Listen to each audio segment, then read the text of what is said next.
So there are literally hundreds of social theories that abound today, but I want to talk about two of them, starting with Marxism, which really arose out of revolutionary theories and out of Karl Marx's examination of what it was that industrialization had done to the status of workers and what workers needed to do in order to respond to that.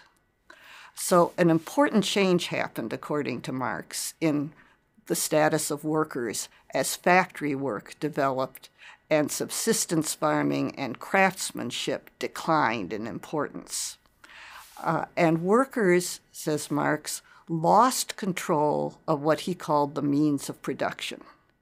So where a subsistence farmer or a craft person usually owned whatever it took to do their work. They owned their tools, they owned the animals they were getting products from, and they owned the result of their labor. So if I was a craft weaver and I wove cloth, I owned the sheep, I owned the loom, and I owned the woven cloth that I made. And then I could sell it for as much as I could get. It was mine. And what I got as a return for my work was mine.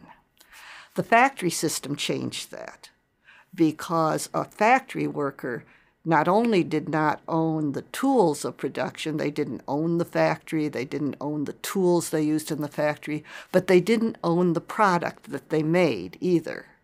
Both the tools and the product were owned by the factory worker.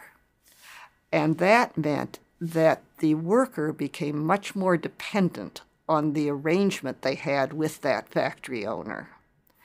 And that was the crux of the problem that Marx identified, and to which he said the only answer was worker coalitions that would probably result in outright revolution. And as we see in the development of labor law in this country, laborers indeed combined eventually into organizations. Unions were among the most powerful, and through those unions negotiated for changes in their status. There were certainly competing theories with Marxism, and one of the strongest and most different of these theories was social Darwinism.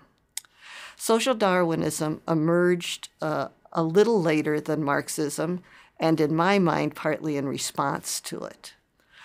Social Darwinists borrowed from Charles Darwin the idea that his laws of the survival of the fittest, although that was not actually Darwin's term, could be applied to human society, and that the environment, the context for human competition was the economy, and people should fight for survival in that economy, and the fittest should survive, and that was a good thing. That was the way society would prosper, by letting the best people rise to the top in an economic competition.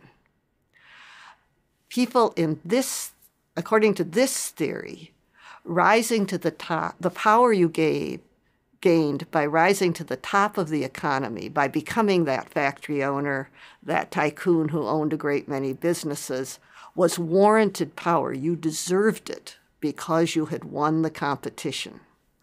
And therefore, programs and policies that eased the competition, supported those who might be considered weaker in that competition, were actually weakening the fabric of society.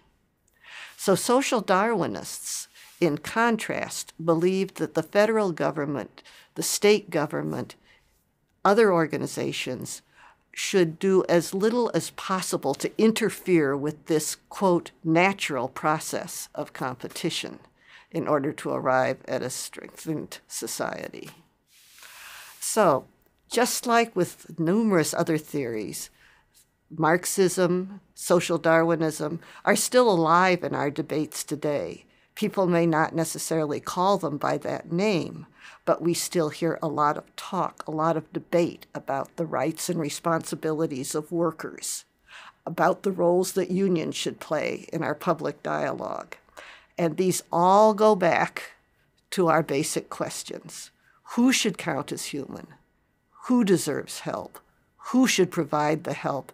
And should people be allowed to change their status and even assisted in doing so? And we see Marxism's answers, we see social Darwinism's answers, we see other kinds of answers, all competing, in a sense, for public attention and for our sense of what is the right answer in today's society.